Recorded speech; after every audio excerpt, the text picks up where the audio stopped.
මෙන්න මේ මාර්ග භාවිතය අනුපූර්වයෙන්ම නිර්වාණය අත්පත් කිරීම සාධනය කරනවා. මොන මාර්ග භාවිතයේද? මේ పూర్ව භාග මාර්ග භාවිතය අනුපූර්වයෙන්ම නිර්වාණය අත්පත් කරගන්න අවශ්‍ය මඟ හදනවා. ඒ නිසයි කියන්නේ නිබ්බානස සච්ච කිරියාය. භාග්‍යතුන් වහන්සේ මුලින්ම දේශනා කරන්නේ සත්තානං විසුද්ධිය. සත්‍යයේ විසුද්ධ වීම, සුද්ධ වීම, පිරිසිදු වීම උදෙසා මේ කාරණාව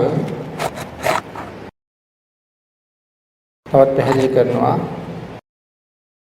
මේ කාරණාව කීවම ධර්ම නීතිය දකින අයට විතරයි මේ ශාසන ප්‍රතිපදාවේ නීතිය දන්න කෙනාට විසිද්ධ වෙනවා කියලා කියවා. සත්තානං විසුද්ධිය. කොහොමද මේ සුද්ධ වීම කියන එක හරියටම දැනගන්නේ? ඒ සුද්ධ වීම සත්‍යයන්ගේ විසුද්ධිය එහෙම නැත්නම් නිවන හරියටම දැනගන්නේ මෙන්න මේ මාර්ග නීති ශාසන නීතිය. මොකද ශාසන නීතිය මේ ශාසනයේ යා යුතු අනුපූර්ව ප්‍රතිපදාව හරියටම අවබෝධ කරගත්ත පුජ්‍යලයට විතරයි මෙන්න මේ සත්තානං විසුද්ධිය කියන කාරණාව අවබෝධ කරගන්න පුළුවන් වෙන්නේ. මේක අවබෝධ කරගන්න පුළුවන් වෙන්න මනාව අනුපූර්ව ප්‍රතිපදාවක් තිබිය යුතුයි. ඒ අනුපූර්ව ප්‍රතිපදාව කඩලා බිඳලා එහෙම් මෙහෙම් අස්සෙන් පස්සෙන් රිංගලා ගිහිල්ලා කවදාවත් මේ ගමන යන්න බැහැ. මොකද අපිට අස්සෙන් රිංගලා හොයන්න කෙටි පාරවල් භාග්‍යතුන් වහන්සේ තියලා නැහැ. අපිට හොයන්න තියෙන අපිට ලබන්න තියෙන කෙටිම පාර පෙන්වුවා මිසක් නැතුව අපිට මේ සංසාරේ අපි බැඳලා තියන්නේ අපිට ගොඩාක් මහන්සි වෙන්න අපිටත් හොයන්න යමක් ඉඩ තියන්න ඕනේ කියලා එහෙම භාග්‍යතුන් වහන්සේ කල්පනා කළේ නැහැ. දක්වන්න තියෙන කෙටිම ක්‍රමයයි භාග්‍යතුන් වහන්සේ අපිට පෙන්වුවේ. හැබැයි මේ පෙන්නලා තියෙන ක්‍රමයෙන් පිට කෙටි ක්‍රම නම් ඇත්තේම නෑ. මේක අස්සෙත් රිංගලා තව කෙටි ක්‍රම හොයන්න පුළුවන් කියලා කෙනෙක් කියලා තියෙනවා නම් කෙනෙක් හිතනවා නම් ඒ පුජ්‍යලයට කවදාවත් මාර්ගය හොයාගෙන යන්නත් බෑ. ඒ කොහොමද මේක කෙටිම ක්‍රමය කියලා අපි කියන්නේ?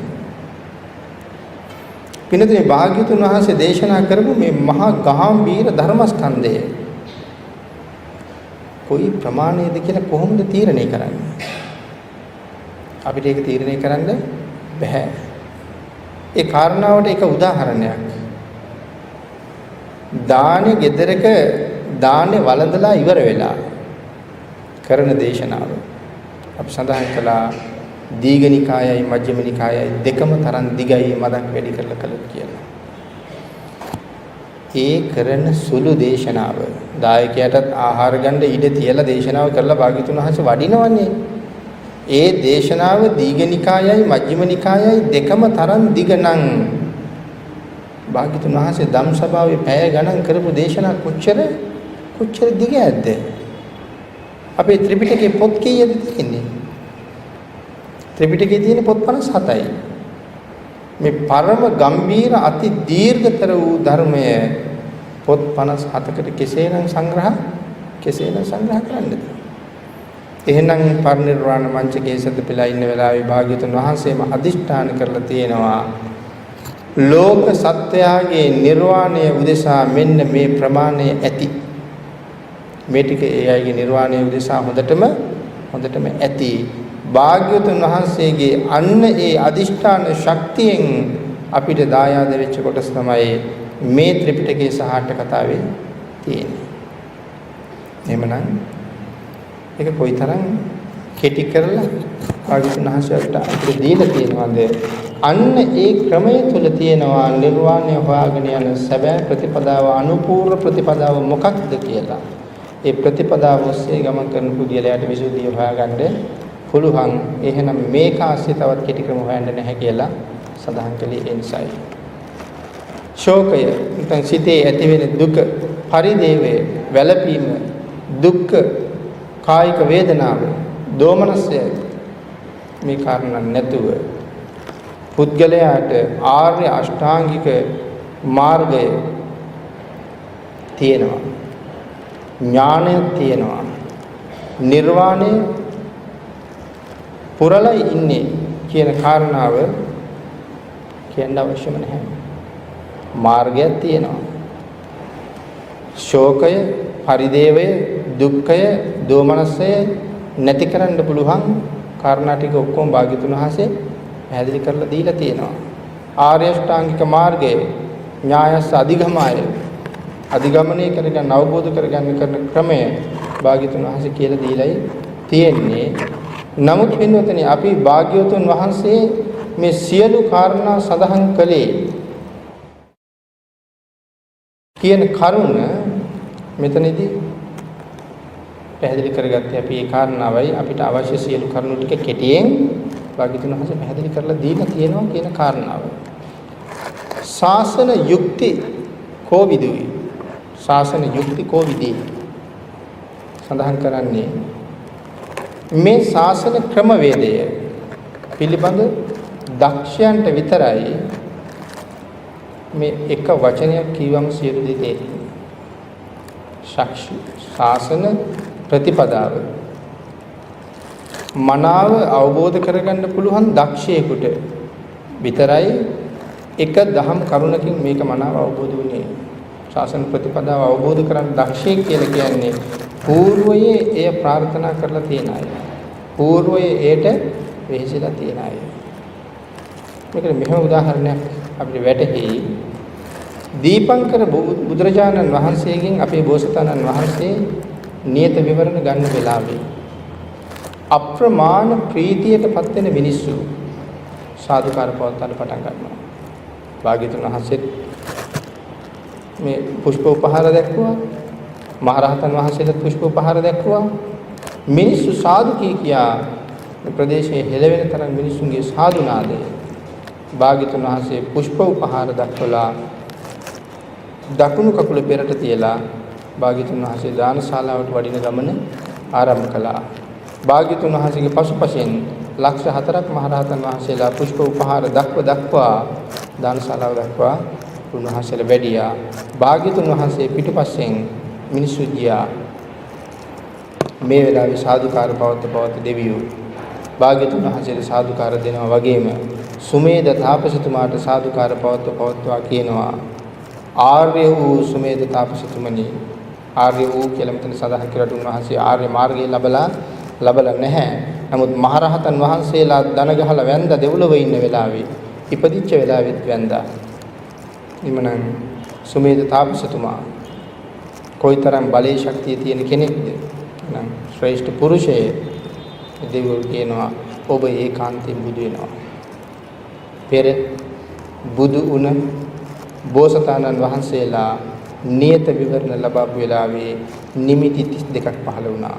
නිමිති 32 ගැන අපි බොහෝ දෙනා දන්නවා. නිමිති 32ක් පහළ වුණා. ඒ නිමිති 32 පහළ වෙන්නේ බුදු වෙන බෝධිසත්වයෙක් සඳහා පමණමයි.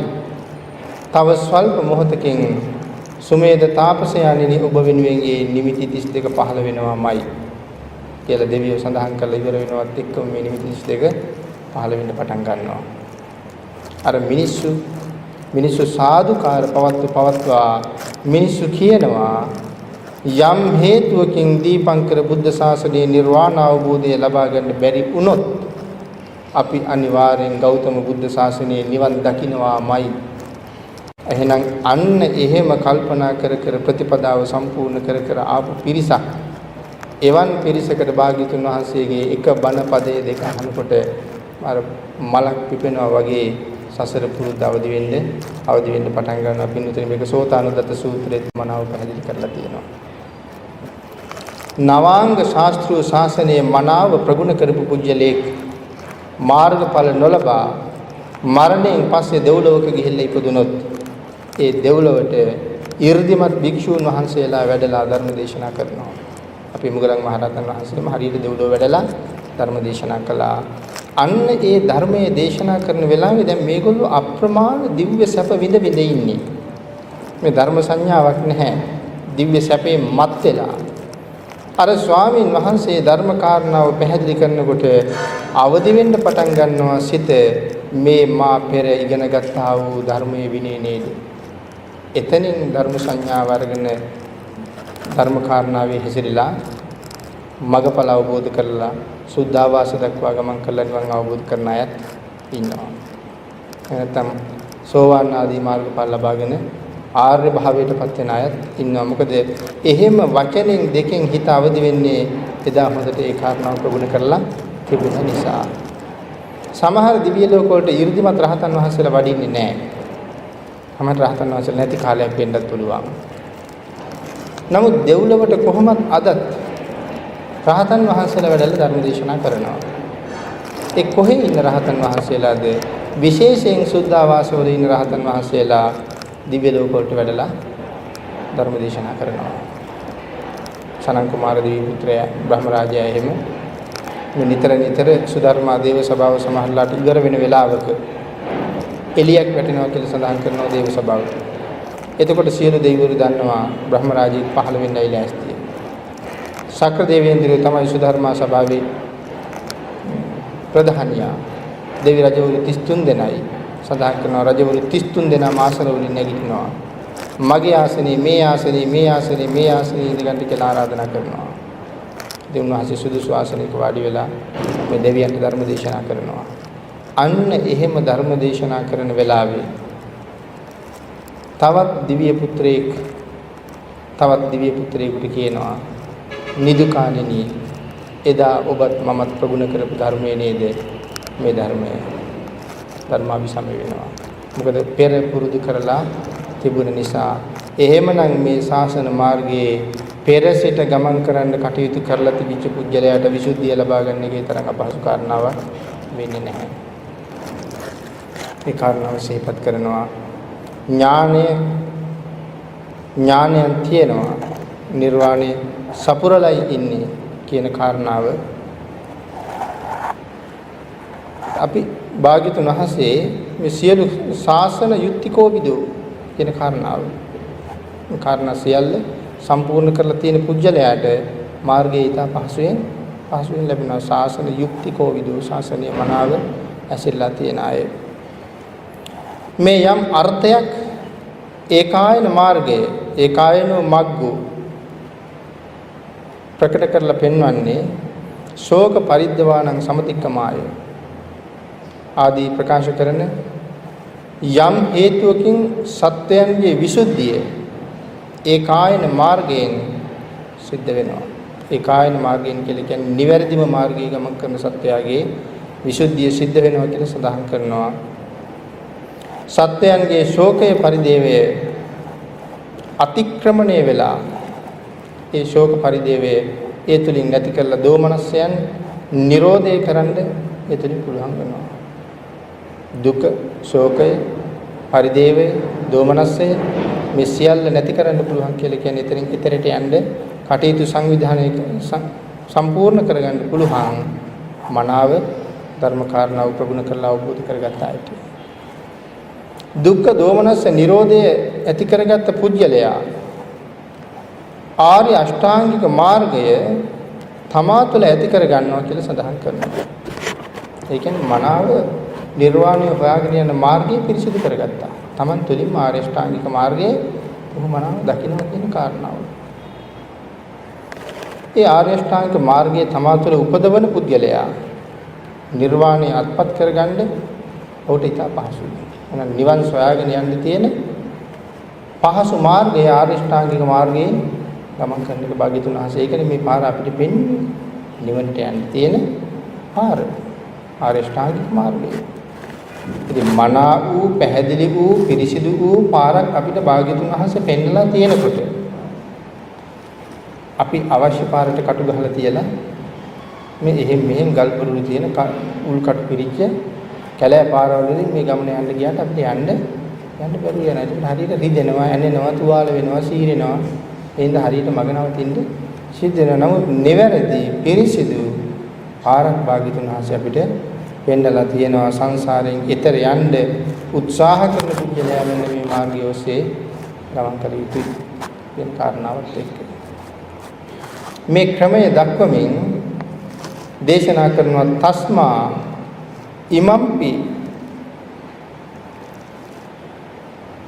ඉමම්පි කම්මං දස්සෙන්තු සත්තානං විසුද්ධියා තස්මා ඉමම්පි කම්මං දස්සෙන්තු සත්තානං විසුද්ධියාති වත්වා ශෝක පරිදේවානං සම්පකමාය. එම සඳහන් කරලා තියෙනවා මේ ප්‍රථම පාඨය පිළිබඳව විස්තරය තමයි එතන සඳහන් කරලා තියෙන්නේ. මොන ප්‍රථම පාඨය පිළිබඳවද? මේ නිර්වාණගාමී මාර්ගයට එළෙමින් තියෙන పూర్ව ප්‍රතිපදාව. මේ සතිපට්ඨානයේ තියෙන పూర్ව ප්‍රතිපදාව. අන්න ඒ ප්‍රථම පාඨය ප්‍රථම මාර්ගය පිළිබඳව තමයි මෙන්න මේ පැහැදිලි කරපු කාරණා ටිකේ පැහැදිලි කරන කරුණු කීපයක් කියලා මේ වාක්‍යයෙන් සඳහන් කරනවා. නැවත මේ ක්‍රමය කියනවා අපිච්ච කියලා කියන්නේ නැවතත් වර්ණ කනන මේතං මේ තියෙන්නේ ප්‍රශංසා කිරීමේ ක්‍රමයක් කියලා සඳහන් කරනවා. ඒකායන මාර්ගය පිළිබඳව ඒකායනෝ අයං භික්ඛවේ නිර්වාණය උදෙසා යන ඒකායන මාර්ගයට ප්‍රශංසා කිරීමක් තමයි මේ වර්ණ කනන මේතං කියලා සඳහන් කරන්නේ. ප්‍රශංසා කරනවා මේ මාර්ගයෙන් පමණමයි යන්න පුළුවන් කියන කාරණාව. භාග්‍යතුන් වහන්සේ ධර්මයක් දේශනා කරන්න කලින් ධම්මං වෝ භික්ඛවේ දේසිස්සාමීති භික්ෂූනි නුඹලාට මම ධර්මයක් දේශනා කරන්නම්. ධර්මයක් දේශනා කරන්න කලින් මේ කාරණාව ප්‍රකාශ කරනවා භික්ෂූනි මම ඔබලාට ධර්මයක් දේශනා කරන්නම්. නිකම්ම ධර්මයක් කියලත් භාග්‍යතුන් වහන්සේ සඳහන් කරන්නේ නැතුව පද 8ක් වර්ණනා කරනවා කියලා සඳහන් කරනවා. මම ඔබලාට ධර්මයක් දේශනා කරන්නම් කියලා විතරක් නිශ්ශබ්ද වෙන්නේ නැතුව පද 8ක් දේශනා කරනවා කියලා සඳහන් කරනවා. ඒ පද 8 මොකක්ද කියන එක අවබෝධ කරගත්තාම මුල් කරුණු ටිකක් ගැඹුරුයි වගේ දැනුණා නම් ඔබට සමහරට පැහැදිලි කරගන්න පුළුවන් වේවි. ආදි කල්යාණං පළවෙනි එක තමයි ආදි කල්යාණං මුල යහපත්. ඒ කියන්නේ මේ ධර්මයේ පිළිපදින කෙනාට පටන් ගන්න තැන ඉඳලම යහපත්. ධර්මයේ පිළිපදින කෙනාට ධර්මයේ මනාව පිළිපදින්න පටන් ගන්න තැන ඉඳලම උදා වෙන්න පටන් ගන්නේ යහපත් ප්‍රතිඵලමයි. ආදි කල්යාණං මජ්ජේ කල්යාණං ඒ ප්‍රතිපදාව පුරාගෙන යද්දී ඊටාම යහපත්. ධර්ම මාර්ගයට ඇතුල් වෙන්න විතරයි අමාරු. ඇතුල් වුණාට පස්සේ ඔහුට ඒ තුළ තියෙන පුදුම ප්‍රීතියක්. නෙල්ලි ගෙඩිය ටිකක් හපනකම් විතරයි තිත්ත අමාරුයි. නමුත් ඊට පස්සේ අපි නෙල්ලි වලට හරි කැමතියි. මේ ධර්ම මාර්ගයේ ප්‍රතිපදාව පුරාගෙන යද්දී ඊටාම යහපත්. ඒකට කියනවා මජ්ජේ කල්යාණං කියලා. පරියෝසాన කල්යාණං ඒ ධර්මය පුරල අවසන් වුණාමත් යහපත්. පුරාගෙන යනකොටත් යහපත්, පුරල අවසන් වුණාමත් යහපත්. සත්තානං නැත්නම් සාත්තං කියලා සඳහන් කරනවා. ඊතා හොඳින් දියුණු අර්ථය සලස්වලා දෙනවා. ඊටාම හොඳින් ධර්ම මාර්ගයේ යන කෙනාට දියුණු වූ අර්ථයන් සකස් කරලා දෙනවා. සබ්යංජන නිවැරදි ව්‍යාකරණයේ සහිතයි සුදුසුම වචනය කියලා තියෙනවා. භාග්‍යතුන් වහන්සේ අපිට තේරුම් ගන්න අවශ්‍ය සුදුසුම වචනය තමයි මේ ත්‍රිපිටකය අපිට පැහැදිලි කරලා තියෙන්නේ. අපිට අවශ්‍ය සුදුසුම වචනය මේ ධර්මයේ පැහැදිලි කරලා තියෙනවා. කේවල පරිපූර්ණං මේ ධර්මතාවයේහි යම් කොටසක් අයින් කරන්න ඕනේ කියලා කාරණාවක් නැහැ. අපි ඒක මුලින් සඳහන් කළේ ඒකයි. මේ ධර්ම කාරණාව තුළ මේ දේවල් අපිට ඕනේ නැහැ. කොහොමවත් තියෙන අටුවාවක් අපිට ඕනේ නැහැ. අපිට මේ ත්‍රිපිටකය අපූර්වට ප්‍රමාණවත්. කියලා අපිට අටුවාවත් හැරලා යන්නත් බෑ. මනාව සූත්‍ර පිටකයෙන් භාග්‍යතුන් වහන්සේ නිවන සොයාගෙන යන මඟ පැහැදිලි කරලා තියෙනකොට ආර්ය අෂ්ටාංගික මාර්ගයත් එක්ක අයි මේ අභිධර්මයේ කියන බර වචන ගොඩක් දාලා මේ සිත්වල නම් ගොඩක් දාලා නාම රූප පිළිබඳව සඳහන් කළ මහ ගැඹුරු කොටසක් අපිට ගෙනල්ලා දාලා මේ පහසු මාර්ගය අවුල් කරලා දාන්නේ ඇයි කියලා අපිට අභිධර්ම පිටකේ අයින් කරන්න පුළුවන් කමකුත් නැහැ. මේ විනය පිටකේ අවශ්‍ය නැහැ. විනය පිටකේ තියෙන හැසිරීමේ ක්‍රමයයි මේ භික්ෂුන්ගේ සංවරය පිළිබඳවයි ඒක නිවනට අදාළ නැහැ කියලා විනය පිටකේ අතහැරලවත් මේ ගමන යන්න බෑ.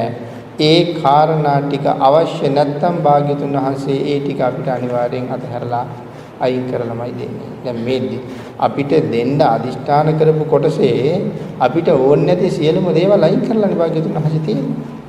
අපිට ඕන නැති සියලුම දේවල් අයින් කළා. මේ මුළු සර්වඥතා ඥානෙදි මේ පොත් 57 කැටිලා තියෙන්නේ. ඒ ඥානයත් එක්ක කල්පනා කරලා බලනකොට දූවිලි අංශුවක් ලක්ෂයකට බෙදලා ඒයින් පංගුවක් තරංගවත් මේ ත්‍රිපිටකේ නැහැ. නමුත් මේ ටික ඔබට මට නිවන සඳහා ප්‍රමාණවත්. නම් මේ කාරණාවයි මේ කේවල පරිපූර්ණ මේ ධර්මතාවයේ යම් කොටසක් අයින් කරන්න ඕනේ කියන කාරණාවක් නැහැ. නමුත් එහෙනම් ඒ ටිකේ උන්වහන්සේ දුන්න ටිකෙන් අපිට අයින් කරන්න කොහොමවත් බැහැ. අපිට ඒකට එකතු කරන්න බලුවන්ද? මේ කොටස අයින් කරන්න ඕනේ, මේ කොටස එකතු කරන්න ඕනේ. එහෙම කරන්න අපිට බැහැ. හැබැයි වර්තමානයේ අයට නම් එහෙම හිතෙනවා. මේ කොටස වැඩි, මේ කොටස ඕනේ නැහැ කියලා එහෙම හිතෙනවා. එකතු කරන්නත් අයින් කරන්නත්. ඒකනේ අපි බොහෝ ධර්ම කාරණා ප්‍රතික්ෂේප කරන්නේ. ඒ කියන්නේ මෙතෙන්ට එනකන් මේ ධර්මය අපිට ගෙනල්ලා දුන්නේ කවුද? මෙතෙන්ට එනකන් මේ ධර්මය අපිට ගෙනල්ලා දුන්නේ මහරහතන් වහන්සේලා. භාග්‍යතුන් වහන්සේගේ පරිනිර්වාණයෙන් පස්සේ ඉඳලා පළවෙනි ධර්ම සංගායනාව, දෙවෙනි ධර්ම සංගායනාව, තුන්වෙනි ධර්ම සංගායනාව ඉඳලා වෙනමම සූත්‍ර විනය අභිධර්ම සංගායනා කරලා අටුවාව සංගායනා කරලා මේ ටික අපිට අරගෙන එන්නේ එසේ මෙසේ රහතන් වහන්සේලා නෙමෙයි. මහා කාශ්‍යප මහරහතන් වහන්සේ, මොග්ගලී බුද්ධතිස්ස මහරහතන් වහන්සේ, ඒ වගේ මහා සංඝ පීතෘවරයන් වහන්සේලා මේ ධර්මය අපිට අරන් අවිල්ල දෙන්නේ. අපිට ධර්මයේ ගෙනාවේ කවුද? අපිට ධර්මයේ අරගෙන ආවේ මිහිඳු මහරහතන් වහන්සේ. මෙතන 80 මහා ශ්‍රාවකයෙක් නම් නෙමෙයි මිහිඳු මහරහතන් වහන්සේ. නමුත් කෙස් ටික බාන වෙලාවේ පැවිදි කරන්න කෙස් ටික බාන වෙලාවේ සිව්පිරි සිඹියාපත් මහරහත් භාවය ලැබෙනවා. පැවිදි කළෙත් නැහැ, කර්මස්ථාන ඉල්ලුවෙත් නැහැ, වෙනම ඉඳගෙන භාවනා කරන්න කියලා සූදානම් වුණෙත් නැහැ. තාම පැවිදි කරන්න කෙස් බානවා. හිස කෙස් බාන වෙලාවේ සිව්පිරි සිඹියාපත් මහරහත් භාවය ලැබන්නේ අර්ථ ධර්ම නිරුත්ති පටිපාන. පුදුම ඥාන හතර. මේ ඥාන හතර සහිතව රහත් ඵලය ලබා ගත්තත් සූර කරේ දාන්න කලින් අවුරුදු 3ක් මොග්ගලී පුත්තිස්ස මහරහතන් වහන්සේ යටතේ ත්‍රිපිටකය ඉගෙන ගත්තා. එතකොට ධර්ම කොහොමද? අවුරුදු 3ක් ත්‍රිපිටකය ඉගෙන ගත්තා. එහෙනම් උන්වහන්සේ තමයි අපිට අභිධර්මයේ අටුවාව එහෙම අරගෙන ඉන්නේ. අභිධර්මයක් ගෙනාවා, සූත්‍රයක් ගෙනාවා, විනය කොටසක් ගෙනාවා, අටුවා කොටසක් අරගෙන ආවා. අද අපිට කියන්න පුළුවන් නම් ඒව එපා, ඒව වැඩි, අපි මුලා කරලා පටලලා තියෙන්නේ. එහෙමනම් මිහිඳු මහරහතන් වහන්සේට වඩා ඥානයක් තියෙන කෙනෙක් වෙන්න ඕන එහෙම කියන්නේ. මොකද මෙච්චර කල් හිටපු රහතන් වහන්සේලා, මෙච්චර කල් මේ ශාසනයේ හිටපු මහා ප්‍රඥාවන්තයෝ කවුරුවත් බැන්නේ නැත්නම් අතීත රහතන් වහන්සේලාට අපිට අද බයින්න පුළුවන් කියලා කියන බුදුරජාණන් වහන්සේවත් බැන්නේ නැති අයට කොහොමද අපි අද බයින්නේ? අන්න ඒ කාරණාව මෙතන කියනවා. අලුතෙන් එකතු කරන්නත් බෑ, අලුතෙන් තියෙන කොටස් අයින් කරන්නත් බෑ, අලුතෙන් එකතු කරන්නත් බෑ. භාග්‍යතුන් වහන්සේ අදිෂ්ඨාන කරලා තියෙනවා නම් යම් ප්‍රමාණයක්, ඒ ප්‍රමාණය අපි පිළිගත යුතුමයි. අපි මුලින් සඳහන් කළා මෙන්න මේ වචන හතර හරියටම අවබෝධ කරගත්තොත් ඒක නිවනට හේතු වෙනවා කියලා. මොකද්ද? භාග්‍යතුන් වහන්සේ ශාස්ත්‍රු මම ශ්‍රාවක. භාග්‍යතුන් වහන්සේ දන්නාසේක මම නොදන්නාසේක. හරියට අවබෝධ කළොත් නිවන එතනම තියෙනවා. පරිසුද්ධං රාග, ద్వේෂ, මෝහ ආදී මලයන් මේ ධර්මයේ තුල නැහැ. මේ ධර්මයේ ඇතුලේ රාගය නැහැ. අනුන්ගෙන් කිසිම දෙයක් බලාපොරොත්තු වෙන්නේ නෙමෙයි භාග්‍යතුන් වහන්සේ මේ ධර්මය අපට දානය කළේ. එමනම් තණ්හාවක් නැහැ, රාගයක් නැහැ, ද්වේෂයක් නැහැ, මෝහයක් නැහැ. මෙන්න මේ රාග, ද්වේෂ, මෝහ මේ මල කුණු මේ ධර්මය තුල නැහැ. ඒ නිසා පරිසුද්ධං කියලා සඳහන් කරනවා. ඊටාම පිරිසුදුයි. බ්‍රහ්මචර්යයන් ශ්‍රේෂ්ඨ චර්යාවක් හැසිරීමක් ප්‍රකාශ කරලා මේ ධර්මයේ තුල තියෙන්නේ. භාග්‍යතුන් වහන්සේගේ ධර්මයෙන් ගැන හර දක්වලා තියෙන අති උත්තරීතර වූ හැසිරීම රටාව මේ ලෝක ධාතුවේ වෙන කිසි තැනක පැහැදිලි කරලා නැති ශ්‍රේෂ්ඨ හැසිරීමක් භාග්‍යතුන් වහන්සේ අපිට දේශනා කරලා තියෙනවා. මේ හැසිරීමට අනුව යමෙක් ජීවත් වෙන්න පටන් ගත්තොත් මේ ලෝකයත් දෙව්ලොවක් හා සමානයි. එහෙම නගර තිබුණා. විශාල මහනුවර දිව්‍ය විමානයක් වගේ. ඒකාන්ත වූ සීලයක පිහිටලා හිටියා. ඒ වගේම ඒගොල්ලෝ ගාව සප්ත අපරිහානීය ධර්මයක් තිබුණා. මොන තරම් සීලයෙන් පෝසත්ද, මොන තරම් ගුණධර්ම යුතුයකම් සහිත කාරණා හතක්ද මේ සප්ත අපරිහානීය ධර්ම. මේ කාරණාත් එක්ක මනාව ගුණ පුරලා තිබිච්ච නිසා හරි ලස්සන ජීවිතේ.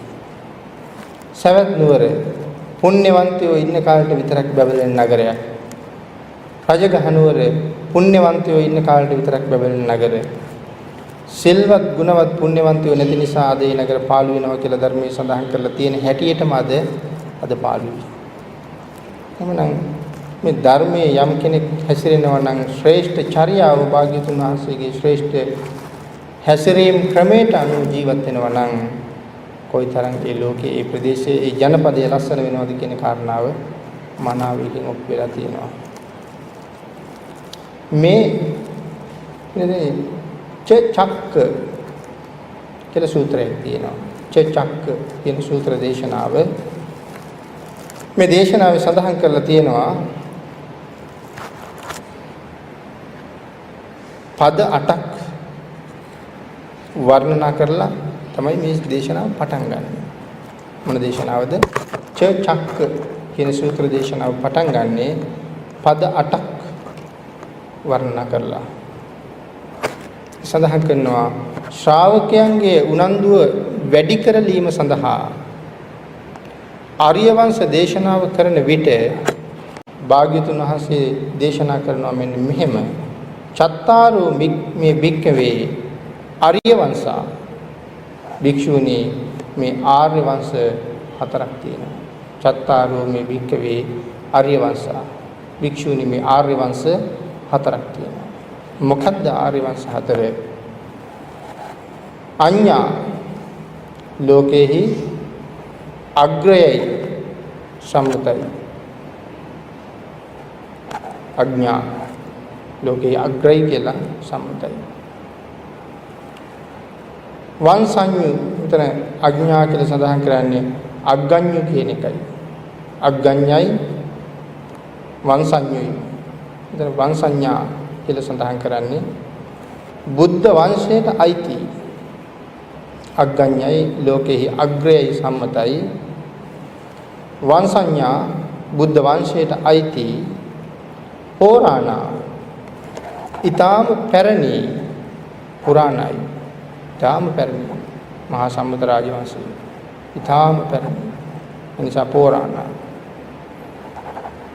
අනන්ත බුදුවරු නිවන් දැකලා තියෙනවා මේ වංශයේ ඉපදිලා. පෝරාණා කියලා කියන එක ඉතා පුරාණයි. ඒ කාලේ වුණ තරම් බුදුවරු මේ සුද්ධ වූ වංශයේ ඉපදිලා තියෙනවා. අසංකින්නා පෙර කිසිවෙක් වැඩක් නැහැ කියලා මේක ඉවත් කරලා නැහැ. අසංකින්නා කවුරුවත් මේ ආර්ය වංශයේ ප්‍රතික්ෂේප කළ නෑ අසංකීර්ණා. ඊළඟට සඳහන් කරනවා න සංකීයන්ති දැනුම් නුවණැත්තන් විසින් ඉවත් කරන්නේත් නෑ. දැනුත් මේ වංශයේ නුවණැත්තන් විසින් ඉවත් කරන්නේ නෑ. පැරණියන් විසින් ඉවත් කරලත් නෑ. වර්තමානයේ දැනුත් නුවණ තියන අය මේ වංශය ඉවත් කරන්නේ නැහැ. මේ ආර්ය වංශය ගැන සඳහන් කරන කරුණු න සංකීසන්ති අනාගතයේ පහළ වන ලෞතර බුදුවරු පවා මේ ඉවත් කරන්නේත් නැහැ. අනාගතයේ පහළ වෙන කිසිම බුදු කෙනෙක් ඉවත් කරන්නේත් නැහැ මේක. ඒ තරමටම මේ ආර්ය වංශයේ බොහොම පැරණි පිරිසිදු. අනාගතයේ බුදු කෙනෙක්වත් මේක ඉවත් කරන්නේත් නැහැ. අප්පටිපුට්ටා සමනේහි බ්‍රාහ්මනේහි විඤ්ඤුහි අප්පටිපුට්ටා සමනේහි බ්‍රාහ්මනේහි විඤ්ඤුහි නුවණැත්තා වූ ශ්‍රමණ බ්‍රාහ්මණයන් පිළිකුල් කරන්නේත් නැහැ. නුවණ ඇති ශ්‍රමණ බ්‍රාහ්මණයෝ කවදාවත් මේක පිළිකුල් කරන්නේත් නැහැ. විඤ්ඤු කියලා කියන්නේ ඥානවන්තයන්ට. මේ හතරක් වූ ආර්ය වංශය පිළිබඳව ගුණ 9ක් වර්ණනා කරලා තමයි දේශනාව පටන් ගන්නේ. මේ ආර්ය වංශය පිළිබඳව ගුණ 9ක් වර්ණනා කරලා තමයි භාග්‍යතුන් වහන්සේ දේශනාව පටන් ගන්නේ. මොන දේශනාවද? චක්ක කියන සූත්‍ර දේශනාව. මොකද මේ සඳහන් කරන ගුණ 9 කියන කාරණාව කල්පනා කරලා බැලුවොත් මෙන්න මේ විදිහට ඒකායනෝ භික්කවේ මග්ගෝ සත්තානං විසුද්ධියා ශෝක පරිදේවානං සමතික්කමාය දුක්ඛ දෝමනස්සානං අත්තංගමාය ඥායස් අධිගමාය නිබ්බානස්ස සච්චිකිරියාය මේ කියන පදයෙන් මේ පද 7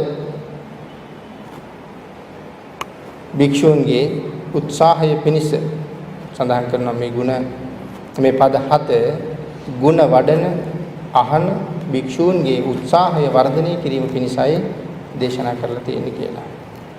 මේ මාර්ගයේ අහන භික්ෂූන් ඒකාන්තයෙන්ම මේ මාර්ගය හදය සංతాප වූ ශෝකය නැති කරනවා.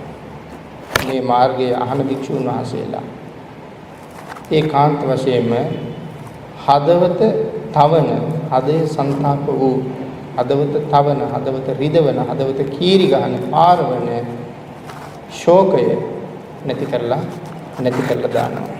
පළවෙනි කාරණාව සඳහන් කරනවා එහෙම. 2 වාචා විප්පලාප භූතං පරිදේවා වාචා විප්පලාප භූතං පරිදේවා දුක් සහිත විලාප ඇති කරන්නා වූ පරිදේවයේද නැති කරනවා. කය පිළිබඳව නොමිහිරි වූ දුකද නැති කරනවා. දුක කියලා කියන්නේ කයේ ඇති වෙන වේදනාව කියලායි අපි සාකච්ඡා කරුවේ. එහෙනම් කය පිළිබඳව නොමිහිරි වූ දුක, කය වේදනාවක් ඇති වෙනවා මේක කිසිම මිහිරක් නැහැ. ඒ දුක නැති කරලා දානවා. හිතෙහි නොමිහිරි භාවයේ සහිත දෝමනස්ය, සිතේ සතුට නැති කරන දොම්නස සදාටම නැති කරලා දානවා. කියන මේ 4ක් වූ ධර්ම ප්‍රහාණය කරනවා. සූත්‍රය තුළින් මෙන්න මේ සඳහන් කරමු කරුණු 4 ප්‍රහාණය කරලා දානවා. මොන කරුණු 4ද? හිතේ ඇති වෙන සංతాපය නැති කරලා දානවා. දුක් සහිත විලාප සහිත වූ පරිදේවේ නැති කරලා දානවා. කය පිළිබඳ වූ නොමිහිරි දුක නැති කරලා දානවා. සිතෙහි නොමිහිරි භාවය ඇති කරන දෝමනස්සය කියන මෙන්න මේ කාරණා 4 මේ මාර්ගයෙන් නැති කරලා දානවා. ශෝක පරිදේව දුක්ඛ දෝමනස්ස කියන කාරණා 4 නැති කරනවා. සත්‍යය පිරිසිදු කරනවා. මොකද්ද? විසුද්ධින් සත්‍යය පිරිසිදු කරනවා. විසුද්ධින් ඥායං ආර්ය අෂ්ටාංගික මාර්ගයේ උපද්දවනවා. නිබ්බානං නිවන අත්පත් කරනවා. මුලින් සත්‍යයේ චිත්තසංතානය තුළ ඇති වෙන ශෝක පරිදේව දුක්ඛ දෝමනස නැති කරලා දානවා. ඊළඟට පිරිසිදු කරනවා. ආර්ය ශ්‍රාංගික මාර්ගයේ උපද්දවනවා. නිවන අත්පත් කරවනවා. උපද්‍රව 4ක් නැති කරලා ආනිසංස 3ක් ලබා දෙනවා කියලා පද 7ක් මෙතන වර්ණනා කරලා තියෙනවා. උපද්‍රව 4ක් නැති කරලා ආනිසංස 3ක් ලබලා දෙනවා. මොනවද නැති කරන උපද්‍රව 4? ශෝක, පරිදේව, දුක්ඛ, දෝමනස්ස. මේ උපද්‍රව 4 නැති කරනවා. ලබලා දෙන ඵල 4 විසුද්ධිය, ඥාය, නිබ්බාන. එහෙම නැත්නම් සත්‍යය පිරිසිදු කරනවා, ආර්ය ශ්‍රාංගික මාර්ගයේ උපද්දවනවා, නිවන අත්පත් කරවනවා. එහෙම උත්සාහය ඇති කළාම සත්‍යයේ උත්සාහය ඇති කරාම මේ ධර්ම දේශනාව ඉගෙන ගත යුතුයි කියලා හිතෙනවා. දැන් උත්සාහය ඇති කරලා තියෙන්නේ. කැමැත්ත ඇති කරලා තියෙන්නේ. සිතේ සතුට උපද්දවලා තියෙන්නේ. මොකද ශෝක පරිදේව දුක්ඛ දෝමනස නැති කරලා තියෙනවා. විසුද්ධියයි ඥායයි නිබ්බානයයි අවබෝධ වෙනවා කියලා දන්නවා. එතකොට මේ ධර්ම දේශනාව ඉගෙන ගත යුතුමයි කියලා හිතෙනවා. හොඳින්ම මනාකොට ඉගෙන ගත යුතුයි. එහෙම මෙහෙම ටික ටික නෙමෙයි, කැමැති වෙලාවට නෙමෙයි, යන්නේන ගමන් නෙමෙයි, වැඩ කරන ගමන් නෙමෙයි. හොඳින්ම මනාවම අහලා මේ ධර්ම කාරණාව ප්‍රගුණ කරගත යුතුයි කියලා හිතෙනවා. අර්ථ සහිතව ධාරණය කරගත යුතුයි. හරියටම අර්ථ සහිතවම මේක මම ධාරණය කරගන්න ඕන කියලා කල්පනා වෙනවා. වචනයෙන් වචනය ප්‍රගුණ කළ යුතුයි කියලා හිතෙනවා. වචනයෙන් වචනේ ප්‍රගුණ කරන්න ඕනේ. භාග්‍යතුන් වහන්සේ දේශනා කළෙත් එහෙමයි. ඒ කාරණාව මනාව භාග්‍යතුන් වහන්සේ මේ සෝතානුදත කියන සූත්‍ර දේශනාවේ පැහැදිලි කරනවා කොහොමද සුතා දතා වචසා ಪರಿචිතා මනසානුපෙක්ඛිතා දිට්ඨියා සුපටි විද්‍යා නිර්මල පර්යාප්තිය අසන්නෙම්වා නිර්මල පර්යාප්තිය දරන්නෙම්වා නිර්මල පර්යාප්තිය කියන්නේ භාග්‍යවතුන් වහන්සේගේම ධර්මය අහනවා දරනවා වචනයෙන් වචනය ප්‍රගුණ කරලා ඉගෙන ගන්නවා. එහෙනම් මෙන්න මේ කාරණා 7 සම්පූර්ණ වුණාම පුද්ගලයාට මනාව සතුටක් ප්‍රීතියක් ඇති වෙනවා මේ ධර්ම කාරණාව මෙහෙම ප්‍රගුණ කරන්න ඕනේ කියලා. මේ ධර්ම කාරණාව මේ විදිහට ඉගෙනගෙන සම්පූර්ණ කරලා මනාව අවබෝධ කරගත්ත පුද්ගලයා අප්‍රමාණ සතුටක් ඒ ධර්ම මාර්ගයෙන් නිර්ාමිෂ ප්‍රීතියක් භුක්ති විඳිනවා. ඔහු තමන්ගේ මුළු ජීවිතේම දකින්නේ ධර්මයත් එක්ක. ඒ නිසා ඔහු පුදුම සතුටකින් ඉන්න කෙනෙක්. මේ සූත්‍ර සතිපට්ඨාන භාවනාව මේ භාවනාවට බැහැගන්න මෙන්න මේ විදිහට ධර්මයේ ප්‍රගුණ නොකරපු කෙනෙකුට මේ සතිපට්ඨාන භාවනාවට එහෙම පාසුවෙන් වහින්න පුළුවන් කරන්න පුළුවන්. නමුත් ප්‍රතිඵල හම්බ වෙන්නේ නැහැ. මනාවම භාග්‍යතුන් වහන්සේගේ ධර්මයේම හරි භයානක තැනක තියෙන භාග්‍යතුන් වහන්සේගේ ධර්මයම කියන වචනය භාග්‍යතුන් වහන්සේගේම ධර්මයම කියන්නේ ඇයි කියන කාරණාව. භාග්‍යතුන් වහන්සේගේ ධර්මයම දේශනා නොකරනවා නම් මුලින්ම අවීචයට යන්නේ දේශකයා. අය අතර මග නැවතින්න ඉඩක් කඩක් නැහැ. වැරදි හරි මම බන කියවනේ කියලා ඉඩක් කඩක් නැහැ. දේශකයා අනිවාර්යෙන් අවීචි සඳහන් කරනවා. එක ඇලපිල්ලක් ඉස්පිලි මාත්‍රයක් වරද්දනවා කියලා කියන්නේ වචනේ අර්ථය සම්පූර්ණයෙන් වෙනස්. ඊතා ශ්‍රද්ධාවෙන් ඒ කාරණාව අහලා මේක හරියටම හරි කියලා තීරණය කරලා ඒ ඔස්සේ ගමන් කරන්න පටන් ගන්න ශ්‍රාවකයට අයිති වෙන්නේ ඊරණම්මයි. එනම් බණ කියන එකත් බණ අහන එකත් සුළුපටු කාරණාවක් නෙවෙයි. ඒකෙන් සඳහන් කරන්නේ ශ්‍රාවකයාත් මන අවබෝධයක් ඇති කරගන්න වෙනවා. ශ්‍රාවකයා එහෙම ඇති කරගෙන තිබුණා නම් අපි දන්නවා ධර්ම කාරණාව දේශනා උනේ හරියටද නැද්ද කියලා. හරියට නෙවෙයි නම් වැරදුනා නම් මම එතන වාඩි වෙලා හිටපු බවත් ඇත්ත, අහගෙන හිටපු බවත් ඇත්ත. නමුත් මම ඒක දරන්නේ නැහැ. එහෙම නිදහසක් තියෙනවා නෑ. මේක හරි, මේකම ක්‍රියාත්මක කළ යුතුයි. වෙනතින් අපිට හරියට වර්තමානයේ වර්ධින තැන. අද භාග්‍යවතුන් වහන්සේගේ ධර්මයේ තියෙන තැනත් නැති වෙලා. ඒ තැන් වල සමහර වෙලාවට සමහර කාරණා වලට අපි කොච්චර ඇලිලාද? එතන වල භාග්‍යවතුන් වහන්සේගේ දේශනාවක් නැහැ. භාග්‍යවතුන් වහන්සේගේ දේශනාවට උඩින් මාර්ගඵලලාභීන්ගේ දේශනාවද ක්‍රියාත්මක වෙනවා. කොයිතරම් භයානකද කියන කාරණාව විතරයි යන්න තියෙන්නේ. වෙන කිසි කෙනෙක් ගැන අපිට වැඩක් නැහැ. නමුත් ඒක කොයිතරම් භයානකද කියන කාරණාවට අපිට යන්නම සිද්ධ වෙනවා තම තමන්ගේ ආත්ම විමුක්තිය වෙනුවෙන්. ඒ නිසාමයි නිර්මල පර්යාප්තිය අසන්නිම්වා දරන්නිම්වා කියන කාරණාව සඳහන් කරන්නේ. නිර්මල පර්යාප්තියයි අපිට වටින්නේ, නිර්මල පර්යාප්තියයි. භාග්‍යතුන් වහන්සේගේ ධර්මයමයි අපිට වටින්නේ. ඒක මෙන්න මෙහෙම සඳහන් කරනවා.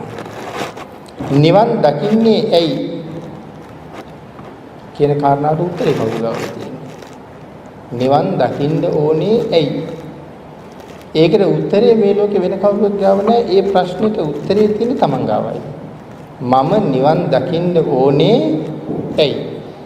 මොන කාරණාව නිසා මම නිවන් දකින්නද කියන ප්‍රශ්නේ තමන්ගෙන් අහලා උත්තරේ තමන්ම සපයා ගන්න ඕනේ. ඒකට මෙන්න මෙහෙම මේ කාරණාව පැහැදිලි කරන්න කියලා ධර්මයේ දේශනා කරනවා. මේ කාරණාව කොහොමද පැහැදිලි කරන්න ඕනේ? වටිනා වස්ත්‍ර සඳහන් කරන මේ කම්බල වෙලෙන්දන්ගේ වෙළඳාමේදී කෙරෙන වර්ණනාව වගේ කියලා. කම්බල ඉස්සර තිබුණා මේ කම්බල කියලා කියන්නේ වටිනා ඇඳුම්. මේ කම්බල විකුණන වෙලාවේ මේ එක කම්බල තියෙනවා. කෙස් වලින් හදාපු කම්බල තියෙනවා කියලා සඳහන් කරනවා. මේ කෙස් වලින් හදාපු කම්බල හරි ගොරෝසුයි. අනික කෙස් කොහොමද හරි දුගඳයි. එහෙනම් මේ කෙස් කම්බලේ ගොරෝසුයි, දුගඳයි. මට සිලුටු නෑ. ඉතින් කම්බල එහෙම්මම නම් මේ වෙලෙන්දෙක් ඇවිල්ලා කම්බල විකුණනකොට කවුරුවත් ඒ කම්බල ගන්න යන්නේ නෑ. ඒව හරි ගොරෝසුයි, හරි දුර්ගන්ධයි, හරි අපිරිසිදුයි. එහෙනම් මේ කම්බල කියලා වෙලෙන්ද කෑ ගැහුවට කවුරුවත් කම්බල ගන්න යන්නේ නැහැ. ඒ නිසා කම්බල විකුණන වෙලෙන්දා කම්බලය ගැන වර්ණනා කරන්න ඕනේ. එතකොට තමයි මිනිස්සුන්ට අදහසක් එන්නේ යන්න ඕනේ ඒ කම්බලේ බලන්න. රෙදි විකුණන කට්ටිය එහෙම අපිටත් කොලේ ඇහෙනවා ඒ තම තමන් ගාව තියෙන රෙදි වල විස්තර කියා විකුණන හැටි. එතකොට තමයි අපිට හිතෙන්නේ යන්න ඕනේ බලන්න කියලා. සඳහන් කරනවා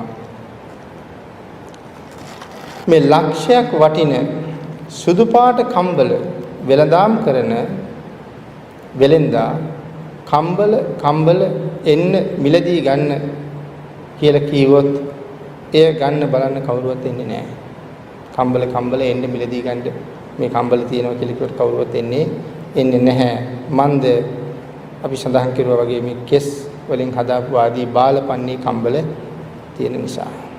ඒ නිසා සඳහන් කරනවා ගන්ධාර දේශයේ රත්න කම්බලයන් ඊටාම සිවුම්. එහෙනම් කියා වෙලඳන් කරන මේවා ගන්ධාර දේශයේ කම්බල. මේවා රත්න කම්බල. මේවා ඊටාම සිවුම්. රැස් විහිදෙනවා මේ කම්බල වලින්. එහෙම කියා විස්තර කර මේ කම්බල විකුණනකොට හොඳට මුදල් ඇති අය එවිදින් මිලට ගන්නවා. මොකද ගන්ධාර දේශයෙන් ගෙනාවු රත්න කම්බල. එතකොට මැණික් සහ මුසු වෙච්ච කම්බල මේවා රැස් විහිදෙනවනේ. එතකොට ඒවා සාමාන්‍ය අයට ගන්න බෑ. නමුත් ඇති හැකියාව තියන අය මේ කම්බල ගන්න යනවා. ගන්න බැරි වුණත් මට සල්ලි නැති වුණත් බලලවත් දෙන්න ඕනේ කියලා අපි යන්නේ නැද්ද? බලලවත් දෙන්න යනවා. ගත්තේ නැති වුණාට අතගාලා ස්පර්ශ කරලා හරි එන්න යනවා. ඒ කාරණාව එහෙම විස්තර කරන්න කියලා සඳහන් කරනවා. ඊළඟට සඳහන් කරනවා එහෙම කැමති වෙන්නේ මේක ඊටාම හොඳයි.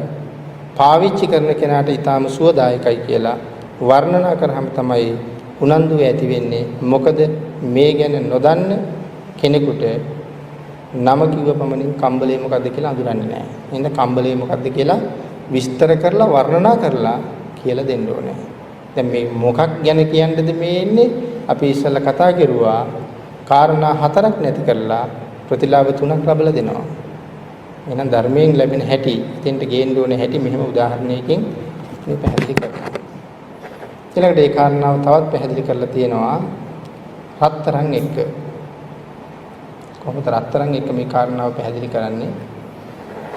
සඳහන් කරනවා මෙන්න මේ පණිවිඩය මේ විදිහට මනාව වර්ණනා කරලා කියහම ඒකායනෝ අයම් භික්ඛවේ මග්ගෝ කියලා කීවට හරියටම මිනිසුන්ට තේරෙන්නේ නැහැ. ඒකායනෝ අයම් භික්ඛවේ මග්ගෝ මේකයි එකම මාර්ගය කියලා කීවට තේරෙන්නේ නැහැ. ඒ නිසා නිවනට යන එකම මාර්ගයයි තියෙන්නේ කීවට ඒ ගැඹුරු කාරණාව ඊතරම්ම වැටහෙන්නේ නැහැ. ඒ නිසා සත්වයන්ට පිරිසිදු වෙන්න පුළුවන්, දුක්ඛ දෝමනස්යන්ගෙන් මිදෙන්න පුළුවන් ආදී වශයෙන් වර්ණනා කරාම ඒ ගැන උනන්දුව වැඩි වෙලා මේ කාරණාව අහන්න ඕනේ. දුක නැති කරනවා නම්, ශෝකය නැති කරනවා නම්, දෝමනස්ය නැති කරනවා නම්, පරිදේවය නැති කරනවා නම්, මොකද මිනිස්සු ඉන්නේ දුක්ඛ දෝමනස්ස පරිදේව කියන මේ දුක් පිරිච්ච සාගරයක ඉන්නේ. මේ දුකෙන් පිරිච්ච සාගරයෙන් ඔබ ගොඩ ගන්නම් කියලා කිව්වොත් කවුරුත් දුක් සාගරයෙන් ගොඩ යන්න කැමති නැති කෙනෙක් නැහැ. එහෙම කියලා පැහැදිලි කරලා දුන්නොත් යන්න ඕනේ ඒ ගොඩ යන තැන බලන්න. එහෙනම් ඒ ගොඩ යන තැන තමයි භාග්‍යතුන් වහන්සේගේ ධර්මය. එමන් අදට ධර්ම දේශනාවට තියෙන කාලේ අවසానයි කියලා සඳහන් කරනවා. මේ කාරණාව ඊළඟට රත්තරන් එක පැහැදිලි කරලා තියෙනවා විශාක උපෝසත සූත්‍රයේ. අපි ඊළඟ දවසේ එතන ඉඳලා සාකච්ඡා කරන්න ඉතිරියි.